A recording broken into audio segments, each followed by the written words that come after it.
శనగపిండి 70%, 30% కార్న్‌ఫ్లోర్, ఉప్పు, పసుపు, కారం, జీలకర్ర పొడి, గరం మసాలా ఇంతే. వాటర్ వేసి ఈ విధంగా కలపాలి. కడిగి శుభ్రంగా ఈ సైజులో కాలీఫ్లవర్ ముక్కలు కట్ చేసుకోవాలి. ఇది ఒక కాలీఫ్లవర్.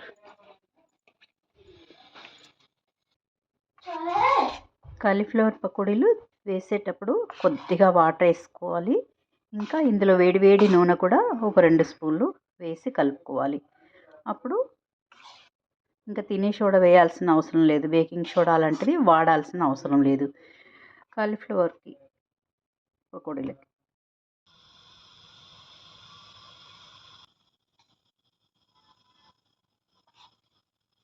ఇక వేయాలన్నమాట, దీంతో హీట్ పోయాలన్నమాట. నూనె పోసినావా? పోయలేదు. పోస్తావా? పోస్తా. ఎందుకు? అది కరెక్ట్గా కాంపోజిషన్ చేసి చూడు. 8 చేసి. అవునా? 8 గీ పిండితోటి. ఒక్క పిండితోనా? ఇట్లా వదిలేసి అట్లా కాదు, స్ట్రైట్గా పెట్టి. నూనె ఎట్లా వేస్తావు నువ్వు అట్లా? Okay okay. ఇట్లా ఇట్లా ఇట్లా ఇట్లా స్ట్రైట్గా పెట్టి. Okay okay. స్ట్రైట్గా నూనె వేస్తావు కదా నువ్వు దోశ మీద, అట్లా. అప్పుడు కరెక్ట్గా ఉన్నట్ట కాంపోజిషన్. మళ్ళీ చీర ఇట్లా పట్టద్దు, ఇట్లా ఇట్లా అట్లా పట్టద్దు కూడా. ఇట్లా లేపేటప్పుడు ఇట్లా ముంచి ఇట్లా లేపు. ఓకే. చాలా స్లోగా అయింది, అందుకని పడతలేవు. ఇక నేను స్పీడ్గా వేసిన చూడు. అసలు పిండి ముంచవు. ముంచిన తీసిన అదే కొద్దిగా గట్టిగా ఉంది. ఓ ఇదేదో ఇది కూడా ఉంది ట్రిక్స్.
హలో ఫ్రెండ్స్, కాలీఫ్లవర్ మొత్తం మనం వెజిటేబుల్ తిన్నట్టుగా ఉంటుంది.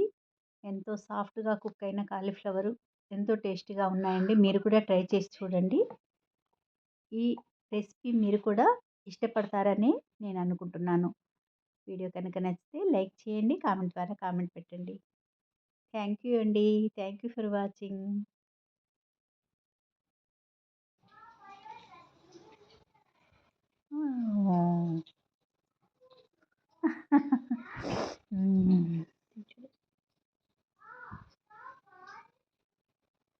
కాలుతుంది నువ్వు కాలేదమ్మా. కాలదా? కొడుకు తినచ్చు ఏమంటారు చలికాలం నేను నోట్లో వేసుకునేది